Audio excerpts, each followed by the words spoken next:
Good afternoon and welcome to Rethinking Business Responsibility in Ransomware-Focused Catastrophic Downtime Planning, a health system CIO production sponsored by Healthlink Advisors. Just a little housekeeping before we get started. My name is Anthony Guerra. I'm the founder and editor-in-chief of Health System CIO, and I'll be your moderator today. We're looking forward to your participation. You can send in your questions or comments at any point in the Q&A box, and we'll take those later in the program. Just so you see how we're going to spend our time today, first we're going to go about 35 to 40 minutes with our main panel discussion featuring Chuck Christian, VP of Technology and CTO at Franciscan Health, Keith Doomling, Senior Director of Cybersecurity Technology Protection at the Cleveland Clinic, and Zira Thor, Senior Vice President with Healthlink Advisors. And then we will have our audience Q&A. So let's jump right in. Chuck, let's start with you. Can you give us an overview of your organization and your role? Oh, I'd be happy to. Thanks, Anthony, for the opportunity. So I'm the Vice President of Technology and CTO for Franciscan Health, which is a 13-hospital system servicing the Midwest from just south of Indianapolis up to, we have one facility in Chicago. We have about 400 locations, which includes physician practices, our hospitals, imaging centers, lab draw, and our urgent care centers and I think I said physician practices. So it's pretty expansive. It's not huge, but big enough to keep me busy. Very good, Chuck. Thank you. Keith? Yeah, pleasure to be here. Really appreciate the opportunity. Keith Doomling, Senior Director of Cyber Technology Protection over at the Cleveland Clinic. We're a 20-plus hospital system, mainly based out of the United States, as most people are aware, with Ohio, Florida, and Nevada as our regional central points. We also have operations in Canada, London, England, and also Abu Dhabi. And I've been with the organization for 6+ years and focus a lot on cyber engineering and the platforms that we use to protect our enterprise. And I also do work at Penn State and Chimes AHIS. Very good, Keith. Thank you. See? Anthony, thanks so much for having me today. My name is Zahid Rathor. I go by Z. I'm one of the leaders at Healthlink Advisors. We are a boutique healthcare provider advisory firm. We focus solely on all things health IT for provider organizations. Started the firm in 2016. Had the privilege and honor of working with clients across the country, Chuck being one of them. And just very, very excited to get input from Chuck and Keith on this very important and timely topic. All right, excellent. As you said, important and timely, and that relates to the question here. So, Chuck, we're going to start with you. Okay. What effect have recent breaches, Change Healthcare and Ascension, had on your catastrophic extended downtime planning for a ransomware type event? And I think the point here is, are you influenced or do you think these events are influencing people to revisit their processes because they're seeing what can happen? Well, I think influence is probably not the appropriate word. Terrified is more like it, I think. Because the fact of the length of time that you see that it takes these organizations to fully recover. We went through COVID, and knowing what the impact to the organization's ability to produce revenue is strictly dependent upon your ability for all your systems to operate at 100%. I'm also reminded that I've been in healthcare long enough that I remember what it was like not to have any IT systems at all.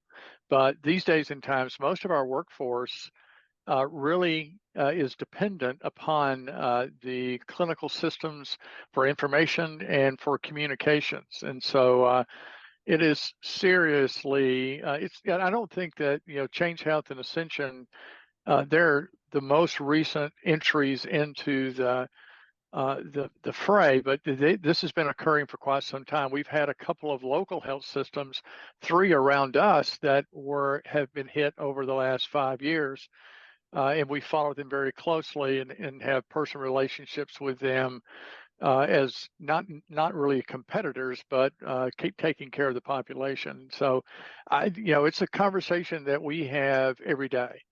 The CISO is my peer and my partner in this, and since I own all the infrastructure, we're working together to make the organization as resilient as possible. But I'm reminded it's not a matter of if, it's a matter of when. And I want the when to happen after I've retired in a few years. So. Totally understood. Definitely. Keith, your thoughts? Yeah, I agree with all the points. I think we've seen in the last 12 plus months, the question, the catastrophic and extended can't be, highlighted enough. Prior events were disruptive. They were more short term, but we're seeing a lot of incredibly disruptive events that last for a long period of time for organizations, direct care providers or infrastructure and support areas. So unlike COVID, where you could flex and get creative and find alternatives, I mean, there are systems that are, that are just completely taken offline and forced to roll back to paper. So I think that has, reaffirmed the need to really intensify, how we approach this, because it's not a matter of if, but when. That when event is a really bad event. So you want to avoid it at all costs, but be prepared to recover from it as quickly as you can. Very good. Z, your thoughts? When I talk to my clients across the country, I in the office of the CIO and the IT department, there is clear concern and worry. But when I speak to those leaders, they talk about a sense of complacency isn't the right word, but maybe not a shared fear for the catastrophic downtime amongst their business peers in the clinical and revenue cycle settings. Yep. I wonder if that's the case, Chuck, at Franciscan, or Keith with you all at Cleveland. But when I talk to my clients, it seems like they're pushing a rock uphill and trying to convince the business that they need to invest, and it can't be an IT-led initiative. I feel like those are the challenges that my clients are facing, convincing the business folks. And when I use the term business, it's clinical, rev cycle, ERP, that this can't be just led by IT. If the system is down for 30 days, we need to engage the business to define what they need and what they're not going to do during a catastrophic downtime. And I wonder, the challenges of among all the other things that leaders in healthcare organizations are facing, if this is the top of the list. Well, and Z, I would agree with you. I mean, I've long been a proponent of the technology needs to be as invisible as electricity. But along with that, when we, my job is to make sure the systems are available as close to 100% of the time as possible, and knock on wood, they have been. But complacency is really not a good term, as you mentioned, but I think that it's not top of mind of how they would run the business if we lost a system. Yeah. And, one of the things that we talk about a lot is, the key systems. We run Epic. Okay, that's one thing. We have some downtime forms and that kind of stuff that works good for 8, 10, 12 hours. That doesn't work for 30 days, as Ascension is experiencing. The other thing is we have other systems like Workday that is key not only to financials but for human capital, for procurement. We lived through the Kronos outage. We were fortunate because we had the ability to put together a backup solution for gathering time and paying our staff. And I won't ever say that we got it correct 100% of the time, but we were very, very close. I think one thing I would add is that, over the last couple of years, it seems like every segment in a healthcare system has seen a third party that they are reliant on, whether they're doing business with them or they are within that market space, suffer a serious issue. So it's kind of brought to light that no area of the hospital is immune from being impacted, and that has driven up all of their interest and awareness and need to understand, how do they continue their operations? Should this happen to us, or should it happen to one of our third parties? So we had great engagement before, but we've seen that only increase in the last couple of years. You're saying the engagement from who, Keith, is increasing? Internal? Internal, from different areas within the organization, different leaders, at the executive level, but also, closer to, the patients in all areas. So I think we're lucky in that respect. Right. So what you're saying is that the dynamic Z's talking about, you're not seeing it so much at your institution in terms of trying to get people on board with any preparatory work that you want to do, such as tabletops and things like that. Z, I think that's what you're talking about, right? When IT executives, they want time and they need attention. They need you to come and focus on this. And you're saying the business folks are like, well, we're super busy. We don't really have time for all this. So, well, Keith, you go first, and then I'll go to Z. Yeah, I don't want to imply that they're not super busy. Yeah. There is definitely has been and is a great level of interest in, understanding what the problems are and working with us to, to protect our environment. I realize that's probably not the same for every organizations because you have smaller hospital systems and rural hospital systems that they have completely different set of struggles. And so this is, may not be on their top 10 list because they're fighting other battles to continue to operate. So, Z, I don't know what your perspective is.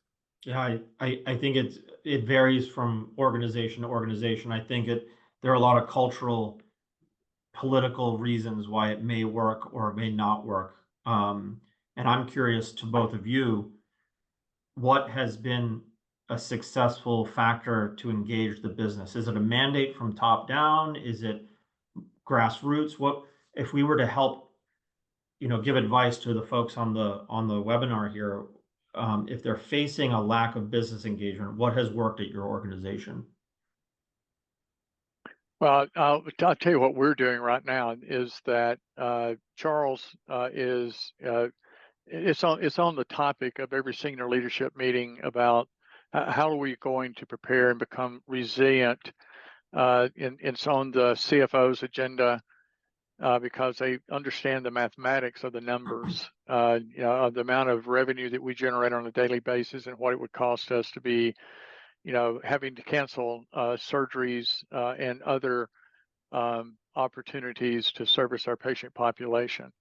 The one thing that we're doing is it's no different than, running, as you mentioned, tabletop exercises. You have to, illustrate to the leaders of, asking the questions and not giving them the answers and it can't come across as an IT initiative. There are no IT solutions to this.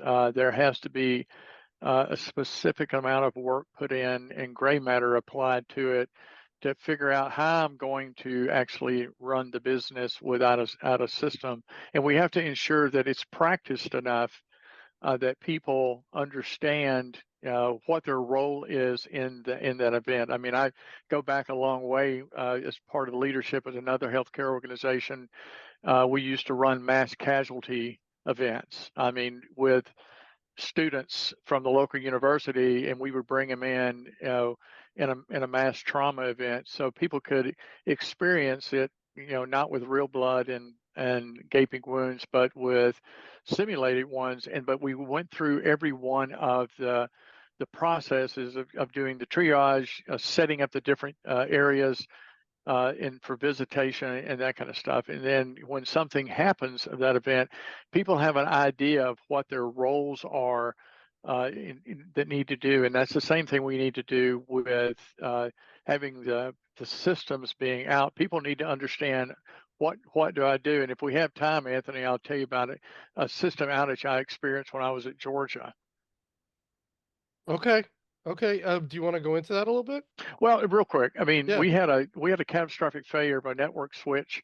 The data center was across the street. All the systems ran through one piece of fiber, which was not my doings, but it was the wrong thing to do. After the fact, it wasn't. And I looked out the window of the data center. It was across the expressway, and I saw 11 ambulances backed up trying to offload, and they couldn't. So I went across the street into the ER. And the director of the ER was literally standing in the middle of the room, spinning on a foot, not knowing what to do. And I started asking him questions. David, where's your grease board? And he said, the what? I said, the great big whiteboard that you use to track patients. He said, oh, is that what that's for? And so we got that. I said, where are your downtime forms? He said, doesn't make any difference. We can't get orders to the lab. I said, that's what the downtime forms are for, because none of the staff in the ER had ever experienced being without a system. They felt that they couldn't take care of patients. And I'm going, hang on. We did this for decades before we had computer systems. And so you can get runners down here to run the orders to lab.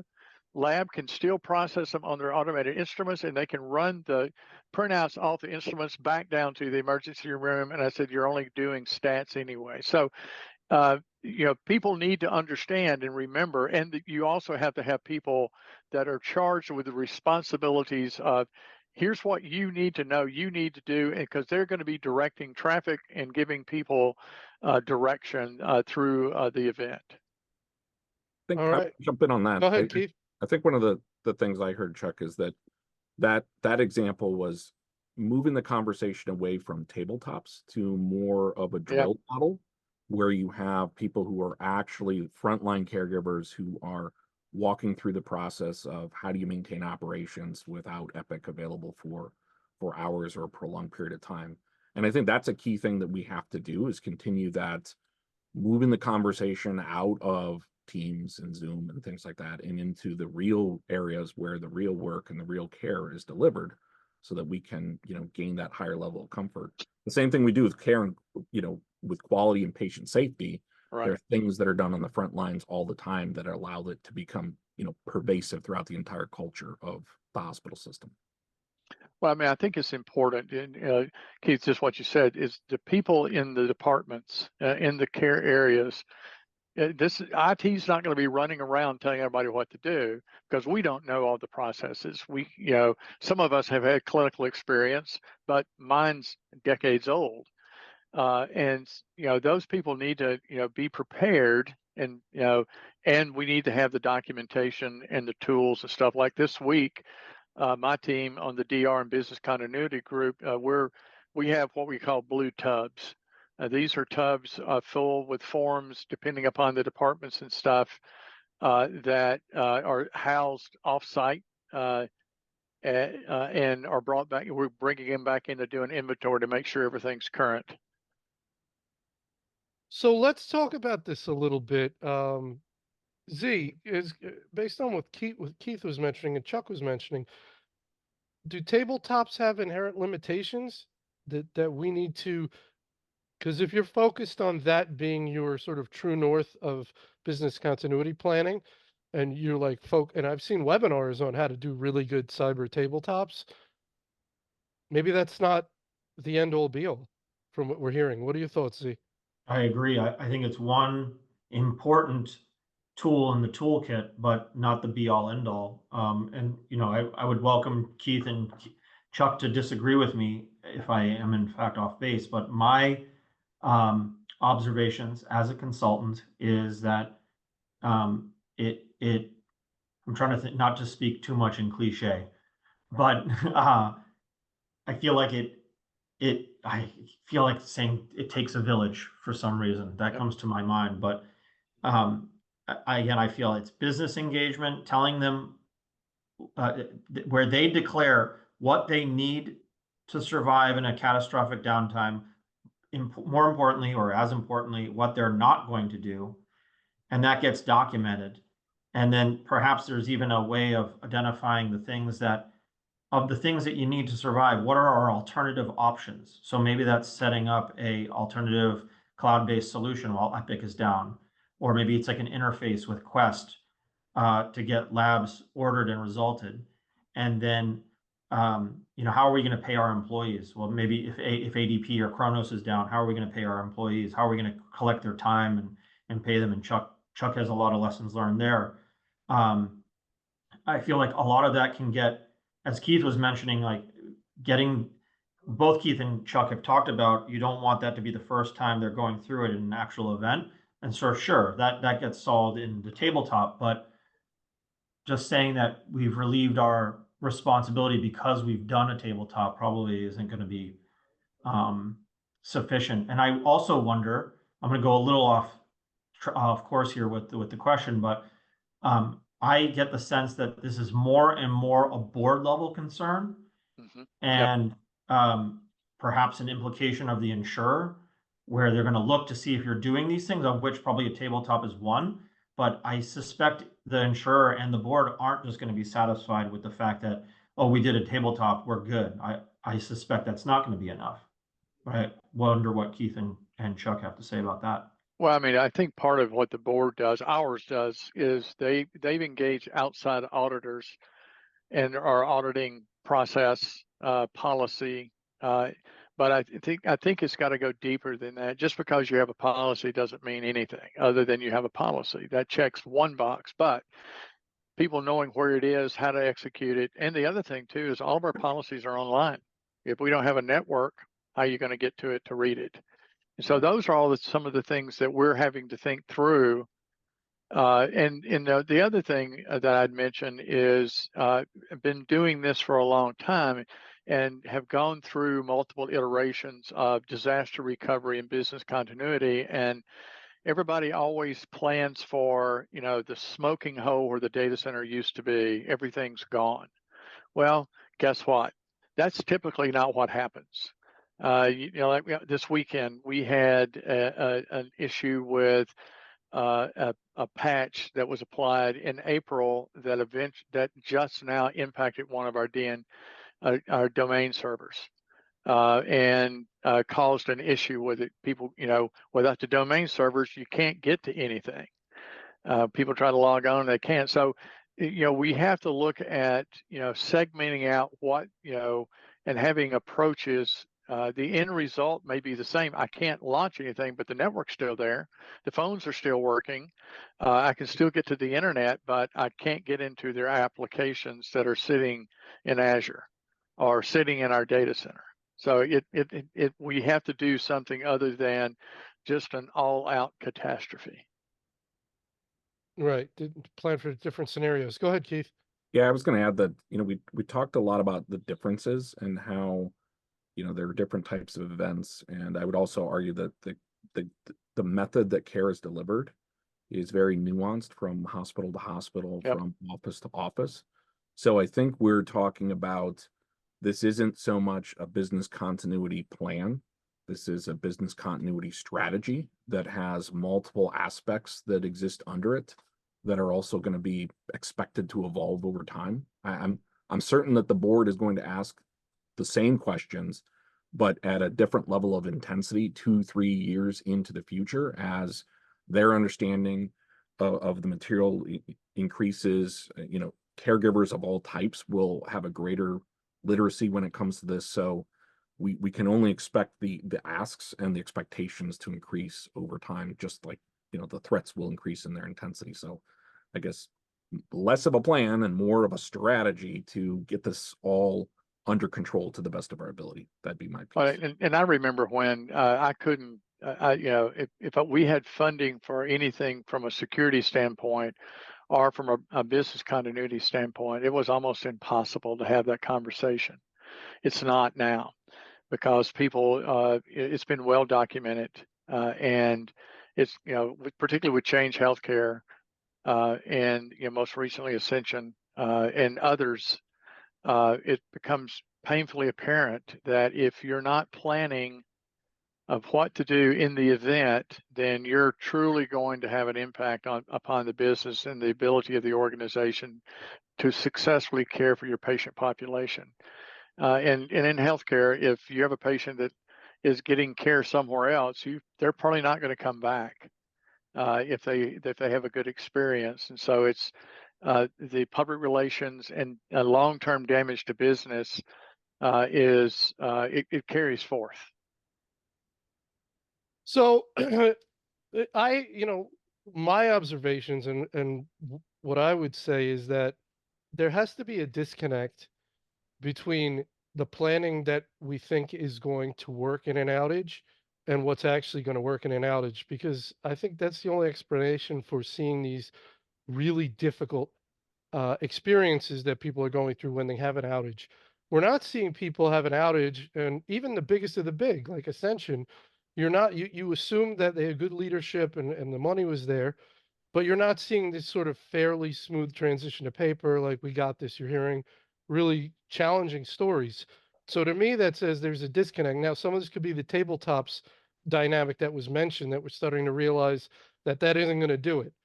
Um, but it's not, I don't think it's the money so much, because I think the money's probably there, or you can get it when you hear these outages. Yeah, and I want to go back to that time issue that Z mentioned, getting, and I've discussed this before with people, the idea that in order to really do these exercises properly, you need a lot of people and the top people. So the busiest people, the most important people, the decision makers, and you need them all kind of to get together and to spend some serious time, right, going through some scenarios. And I'm thinking that's extremely difficult.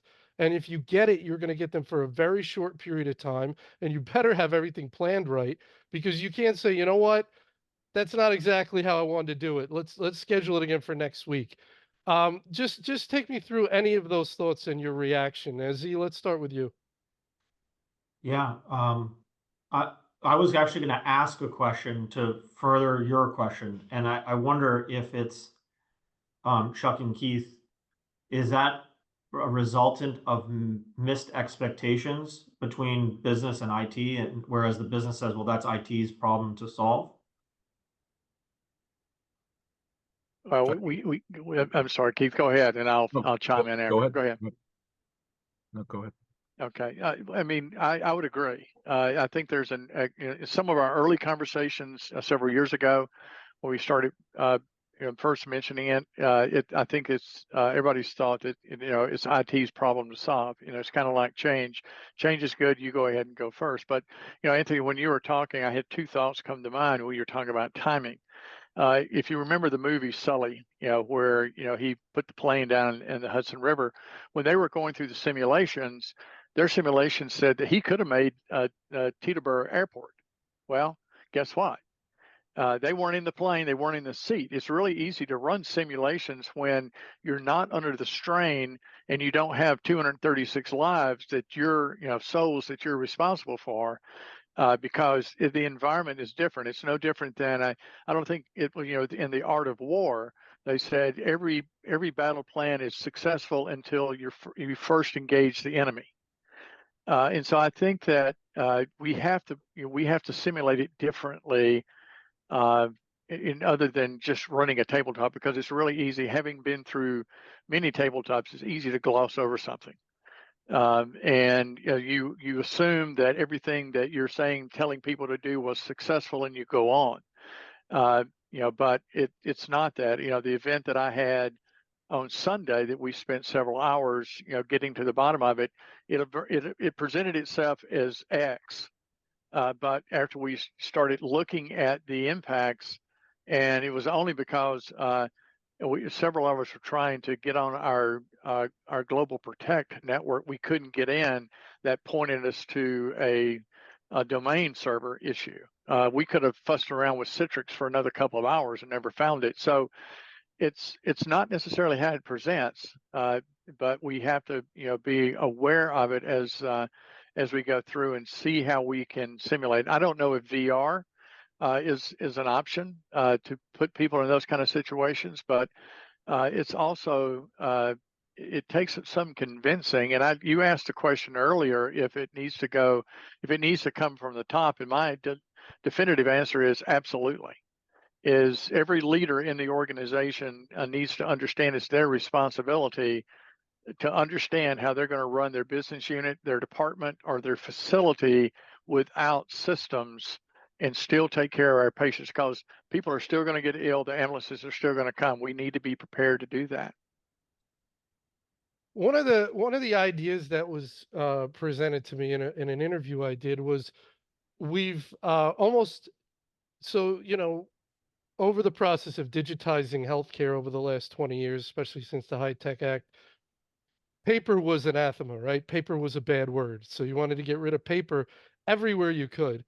And the concept that this CIO threw out to me was sort of, we've digitized ourselves out of business continuity planning because it's all gone, or most of it's gone, or a lot of it's gone. And so, Chuck, as you mentioned, a lot of the people practicing now, they've got no experience. So you take away their tools and there is no muscle memory. There's nothing whatsoever. it's almost a freezing, like a deer in the headlights, and well, let's just wait until the systems come back on. Um, and I wonder if there's a way around that. I mean, is there a way to have, is there any point in having a little bit of paper flying around so that, is there anything to that? Keith? I would say yes. I mean, I think the point of becoming overly reliant on one method to practice care is definitely a risk that we have to understand and we have to work around. I think there's technical solutions. You can have secondary and tertiary backup systems, but then I think we also have to get back in the practice of making sure our caregivers have the tools so that they can, the non-computer tools, such as the knowledge and the equipment, to be able to sustain operations, when the primary IT systems are offline. And I think part of that's when you look at business continuity, is the goal a quick recovery, or is it also a quick recovery with a mature method for responding to, whatever the issue happens to be, which will help you to reach that goal? It's not just about investing in this technology that gets you back in 10 minutes, but like, how do you have that mature process, especially if what you face doesn't fall into the mold of what you've trained for? And I guess another analogy is it's easy to plan for a car crash, but when that car crash actually happens, I guarantee it'll be very different than what the plan is. But you should have a method that hopefully you can say, this is going to be how we're going to take this chaotic event and disassemble it and turn it into something we can manage. Anybody else want to jump in there? I just had a brilliant idea, by the way. Paper Fridays. Paper Fridays. Every Friday, everybody works on paper. It's kind of like no email Friday. No, well, I don't know. Maybe Paper Fridays. Not a thing. No email Friday. Yeah. So I was going to ask Keith. Keith, how many fax machines do you have at Cleveland? I'm sure we have more than we would like to. Yeah, I know. Them in the environment. Yeah, that's true. And it's not good until you actually need it because something else is unavailable. And then, those older systems that we're all trying to get rid of actually are the way sometimes we sustain operations. So just because doesn't mean it's bad. Yeah. Go ahead, Zay. I was just going to say, as I was reflecting on what you all said, I remember hearing at probably UGM last year, a lot of the younger docs, Keith, to your point, that have grown up and trained using technology as the backbone, may not even know how to handwrite a legal medical record. So, that has to be considered, and so Anthony, as you think about Paper Fridays, I think it's yet another aspect of learning and training. In addition to downtime procedures, it's, what are the fundamentals of capturing a legal medical record? So the coders, when the dust settles, the health system can recover financially, because there's the patient care first and foremost, but then there's also financial stewardship of, if you're down for 30 plus days, how financially, how can you minimize that impact? And I would assume that having a well-written legal medical record would help with the coding and the charge capture. Well, I think it even goes further than that. How many of you use autocorrect when you type? And now that you've got things that are suggesting the words, it learns how you do your phraseology, and it offers suggestions.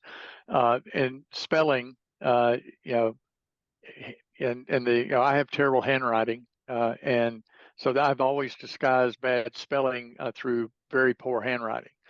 And so I think it goes, beyond the technology, as he said, is that there are, when we've had opportunities of young physicians and even the providers not knowing how to write a valid order or a valid progress note handwritten versus either picking things off the list or doing checking bullet marks.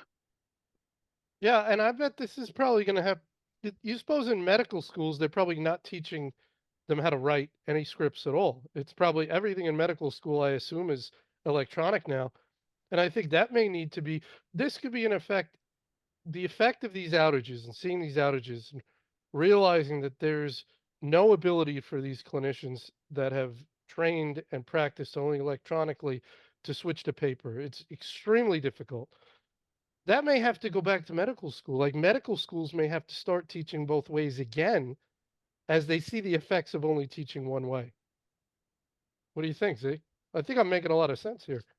I those who know me, I always try to find a way to sneak in aviation into. I'm a private pilot by background, and I remember there a lot of innovation has come to the private. I'm talking private planes here. You know, four-seater. A lot of digitization has happened, and so it's flying is very easy. You just fly the magenta line that the GPS is telling you. But when you train, we all were trained using a paper chart and literally putting your index finger, it's called dead reckoning, and looking at the lake, looking out the left window. Okay, there's the lake. Okay, I'm here. And then 2 minutes later, okay, there's the highway, and you're looking out the window. Perhaps, Anthony, that's the way that there's some remediation in the med school of going back to the basics, so to speak, probably not overly intensive, but like you said, what does it take to write a legal order? What does it take to preserve a legal medical record? Yeah, it's just not working. It just seems like what's going on right now is not working. Keith? Well, I don't know if I would agree that it's not working. I mean, I think it's pointed out that there's some significant systemic challenges.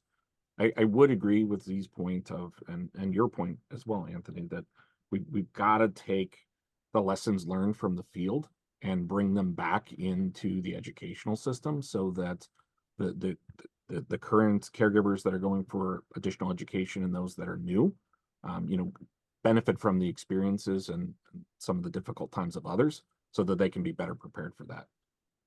You know, your point about not being able to do something, that's concerning for a lot of different reasons, because you also, even when the IT systems are available, sometimes you can't rely on them. You know, we're not in a world where there haven't been calculation errors that have been in the system. So you want people to be able to, you know, understand what they're looking at and how it got there so they can double check everything. So there's nothing wrong with, I think, people having a greater understanding of how to do what we've become reliant on technology to do for us. Yeah, it can't be thought of as a paper is always evil. So that has to that has to go away. Let's go over some. Go ahead, Chuck, sorry, please. just one other thing. You know, Keith, you just raised a great point.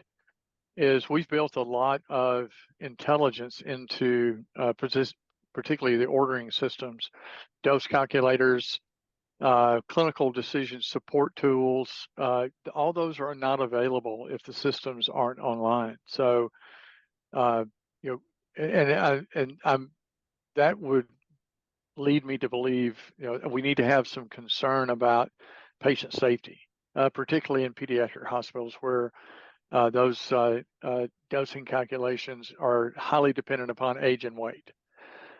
So I think there's more to it than just, you know, moving to paper. We need to think about, you know, go a little bit deeper on understanding what everything is contained. Because I remember when we first put in physician order entry, physicians used to write PT orders, you know, evaluate and treat. And then the physical therapist would write the orders that the physician would countersign. And that didn't feed the bulldog for a computer system. So there's many nuances that we need to take in consideration, particularly around patient care. All right. You know what I'm going to go to, because let's have some fun. I'm going to go to the Ask a Co-Panelist section because I want to hear what you guys want to ask each other. So, Chuck, I'm going to start with you. Do you have a question for one or both of your co-panelists? I thought we were already doing that. Z's been Yeah, doing we were doing a heck of a lot of it. You're right. Z's been doing a great job. He's a very inquisitive fellow, great to work with as well. So, I mean, I think that if you take organizations like Keith's, that, you know, I know how difficult it is to herd the cats, and that's not a derogative term in an organization my size, but I can't imagine the amount of effort, particularly a multinational organization, like Keith's at Cleveland Clinic would be. So my question would be is, Keith, do you have a team that is dedicated to just business continuity, working with a variety of leaders, and how big is that team? So we do have a team that's dedicated to business continuity, regular testing, and validation. That team reports up through cybersecurity and is around a dozen individuals who are dedicated solely to that. But then there's an extension of that team in our business partners and our institutes. I think one of the things that really helps that team to be effective in our organization is that our CISO and our deputy CISO are consistently out networking and working with executive leaders in other areas, like I mentioned earlier, to really demonstrate the importance of participation and meaningful participation in all these activities, so that it's not IT or cyber coming and saying you have to do something, sit through this 1-day session, and then you're done for a quarter. It's do these things, help us, because they really matter to us in cyber IT, but to you on the front lines. And so I think I know that's more than what you asked, but that's kind of our team. And I think how they're positioned to be successful is the work that others are doing to make sure that the doors that are open for them are highly visible, highly valuable doors for them to interact with the right people in our organization. Oh, great, thank you. I think that really, you can kind of hit the nail on the head. Is business continuity is just like security. It doesn't reside in one person or one department. It's everybody's responsibility. But getting everybody to get to that realization that, hey, this is really part of my job. That takes a little bit of effort, and creating those opportunities to have those conversations is extremely important. And we have an area. Part of it lives in my division, part of it lives in Jay's division, and we work together. How do we do this better? And I think that we too have come to the conclusion that we have to have a dedicated group of people that are focused on this, and this is what they get up every day and think about, rather than it's doing it as a part of another job. And the other thing is, how do we intertwine that group of people with the facility people as well, and then corporately the corporate oversight that needs to take place. Well, I think we just hit on as you said, nail on the head, Chuck. I think we hit on some really, really important points. Keith, totally makes tremendous sense, because so we go back to the core issue that Z mentioned, which was the buy-in. Feeling that getting that business buy-in to participate in these things and to really engage. And Keith, you addressed that when you talked about the executives, your CISO and deputy CISO are going out selling that. They're creating the desire to participate by articulating the problem, right? Here's what's going on. Here's what's at risk. Then that deals with that apathy, and that's probably the wrong word, but that deals with a lack of willingness to engage, because you have to sell it. You have to sell everything. You have to sell cyber, right? You have to sell why people don't click on things. You have to sell why the business people have to care about downtime planning. Now, all these incidents we're seeing will help you sell it. They help you create a PowerPoint if you want to put in those things, right? Because this is all about creating the need. And Chuck, a great points about it. Again, this is about it being everyone's job. And the idea of a dedicated group, Chuck, seems to be, seems to be more and more important. This can't be a side job, because this is the whole ball game. And if we talked a little bit about the monies involved when you're out and you're canceling surgeries, that'll get people engaged. Z, do you have any thoughts on all that stuff? It sounds like we've hit on a number of really important points here. Yeah, I mean, I feel like this is yet another thing that needs to get managed in the complexities of running a healthcare business. And it's just admirable the work that Keith and Chuck do. I was going to ask a question, so answering yet another Anthony question with a question. You're good at that, Z. Go I ahead. am good at that. He's a consultant. What do you I'm expect? a consultant. What can I say? But I'm dying to know, Keith and Chuck, if let's just say we're in the midst of a major outage and we're talking 10 days, 15 days, 30 days, what's the what's the thing that you wish you had planned for? And if money were no issue, what would you like in your toolkit? What would you wish you had invested in? You mean other than plane tickets? Yeah. And you can't say I'm going to be retired by then. So the question again, just to recap those, what would be the thing that you wished you had planned for and practiced? And if money were no expense, what would be that tool or solution that you'd be using right now? Well, I think that that for me, downtime. if money was no object, it would be a tertiary system setting out totally removed from everything else that we could, while we're fixing the primary, we're still operational.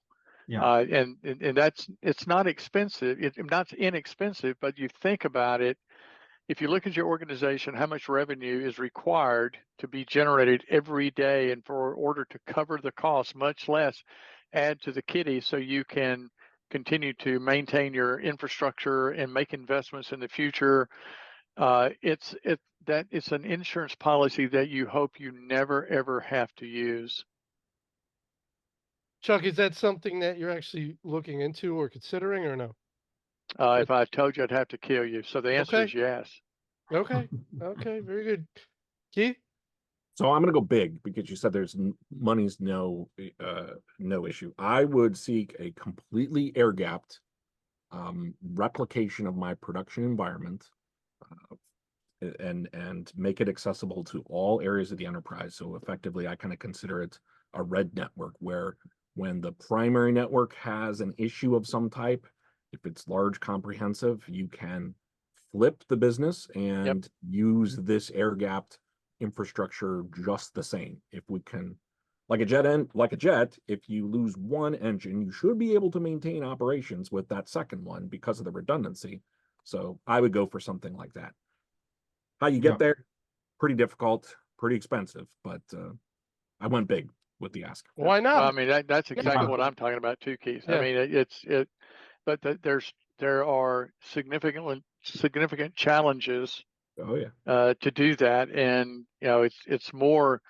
There is a significant Einstein mental exercise and experiment that has to be done before you start executing on it, because it's no different than when we just finished moving Epic to Azure, and it's far more complex and than one would think to begin with. You would think, oh, that's not too big a deal. It's just a few thousand servers, but it's all the other touch points, all the integrations, and all the other things that are outside those physical confines. But the other thing too is, I would ask, is what do we do about our SaaS solutions, like the Workdays, ServiceNows, the Chronoses, those systems that we depend upon heavily, that are operational backbone of the organization. I can't duplicate that because I don't own it. And the question is, I think somebody asked in the chat, are our partners, what are they doing to help us with that? Well, those are questions that we're asking our partners, because we, like I said, we lived through the Kronos issue, which raised a kind of a big red flag for all the other ones. And so we're asking those questions, and I haven't been privy to the answers yet, but we're still asking the questions. I think one question to pivot a little bit, and maybe this is my question for Z, would be, if we're talking about this and we have medium to large organizations, what is the atmosphere for very small or urban safety net hospital systems, where they are operating on a completely different scale, geographical footprint, staffing levels than what we're used to? How are they coping with this? And, are they coping with it? What's your sense? My sense is that it's, and I can't speak to all, just my observation, working with smaller rural hospitals, is that this is yet another thing that they have to worry about, but they're fighting making a profit, making sure that they don't get acquired, making sure that they remain independent. They're existential threats of which, and it's one of many. And like you said, Keith, earlier, that there's one person who has to, they're head of IT, head of this, head of that, and business continuity is yet another responsibility.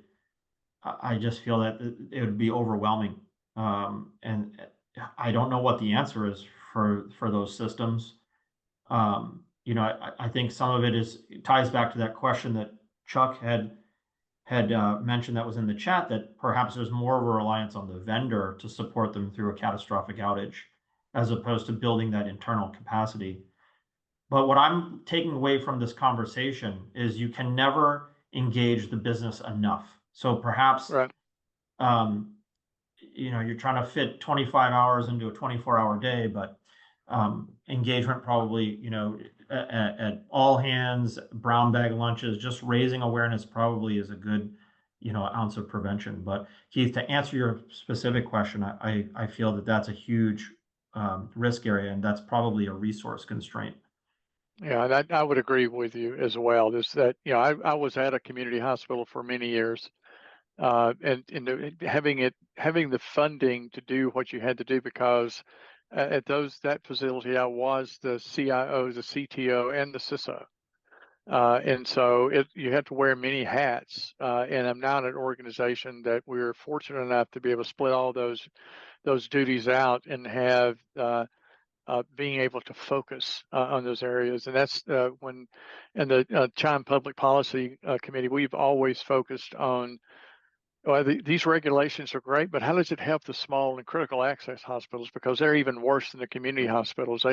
Their margins are so razor thin that it's almost impossible to figure out, how do I repair the building, much less how do I dump hundreds of thousands of dollars into new firewalls or other processes and stuff. And so I absolutely agree. And that's where healthcare lives. It's not at the large corporate offices. It's on the street. It's at the physician practice, and that's the ones that I think that are at the most risk.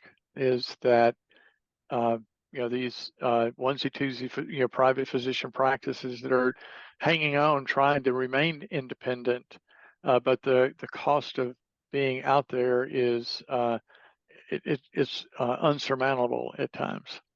Yeah. And I would just to add, I would say that the vendor maturity, short of being outside of Epic and say Workday, the maturity of that vendor to support a provider organization in a downtime, it probably falls off a cliff. So Yeah, I think, Epic's proven to be a good partner. I can't speak to the other vendors out there and what they could do.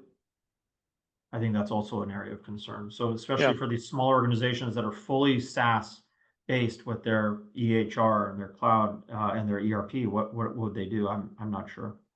well, I mean, even on the cloud, you think that, and I think some organizations are lulled into complacency because they think just because I put it in the cloud, it has all this built-in redundancy. Well, guess what? Don't be fooled. Right. Because I have a fully operational system sitting in another region. Because if I lose one region, I better be able to fail over quickly. And so you cannot depend solely upon the built-in redundancy of the cloud, because it could fail you if they lose that whole region. I'm going to ask one more question and make the answers your final comments today. I just want to sneak in this question because I think it's important. There's IT security. You could think of those as one, I think, for the purpose of this conversation.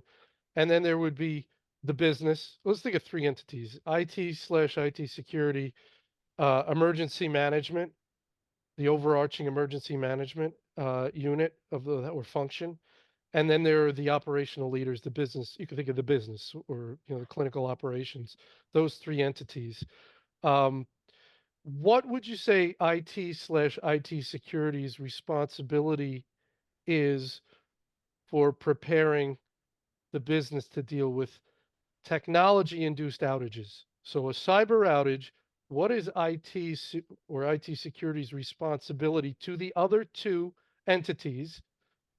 How far do you take the ball? You're not making sure, as we've said, Chuck, you said, I'm not running around during the outage in the wards. So what's your responsibility for making sure they understand what an outage could look like so they can go prepare? Chuck, we'll start with you.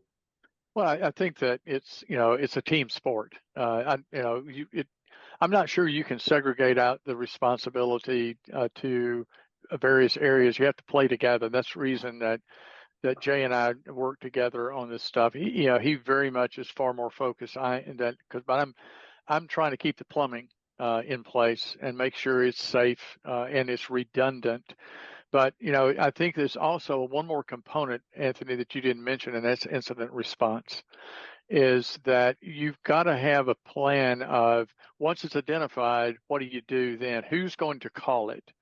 Who's going to say shut everything down? Who's responsible for doing that? So that incident response is key because there has to be it has to be in a controlled environment, because if it's not, and if people don't understand what their roles and responsibilities are, all the way down the hierarchy, it'll be chaotic at dead level best. But I think everybody has to take responsibility, and given the opportunity to kind of speak to the playbook. Jay and Charles recently did some presentations to the board on this very topic. The board's very engaged, and keep in mind that we have several sisters that sit on our board and other business people, being a Catholic health system. And so, but they are truly engaged and concerned, not about the technology, but how do we move the mission of the organization to take care of our patient populations? How do we do that with the tools that we have? And the tools are the technology, but more importantly, the people. Perfect. Keith, your thoughts on that? So it's a partnership. I think IT cyber has to, focus on stating the risk, stating the impact, providing the options available, and then reaching a strategy and executing against that strategy. Just keep it focused on those, and that will help us to reduce the risk. And it's an iterative process, so we have to just keep working the problem until we reach a point of confidence, and then immediately pivot our perspective, because we can't let our guards down and we can't get comfortable in where we're at. And so we've got to keep evolving our strategy, because the threats and the risks are continuing to evolve as well. And Keith, I agree with you. I think our job is to identify the risk intelligently and continually, and offer learned options on how to mitigate that. But ultimately, it's the board and senior leaderships to make the decision to mitigate it or not. And then it's my job to accept their decisions, right or wrong. So, Z, we're going to give you the last word. Last word And is... you can't ask a question. So No, I won't ask a question. The last word is thanking folks like Chuck and Keith and everyone on this call that serve with the provider organizations to help the patients that they serve. It's insurmountable challenge that you all face every day. My other takeaway from this conversation is engagement with the business. And when I think about how I can be an effective consultant, it's helping IT define expectations with their end users on what the business needs, and more importantly, what they're not going to do. So there's no missed expectation in the outage that, oh, well, IT should be doing this. I think if you can get in front of that and have that declared as clearly as possible before the event happens, perhaps that would make the event response a bit less bumpy. I think that's a great point, Z. I absolutely think that's a great point. So there's no misunderstanding about, oh, we thought IT would take care of this element. So good point. All right, that's about all we had time for today. Regarding continuing education, you could use the final slide in this deck. You'll get an email when the on-demand recording is ready for viewing. If you want to work with us, you can reach out to Nancy Wilcox from our team and go to our website for upcoming panels to register. With that, I want to thank our tremendous panel, Chuck Christian, Keith Doomling, and Zero Thor. And I want to thank Healthlink Advisors for sponsoring and you for attending. And with that, everybody have a wonderful day. Thank you. Thanks, everybody. All right. Everyone.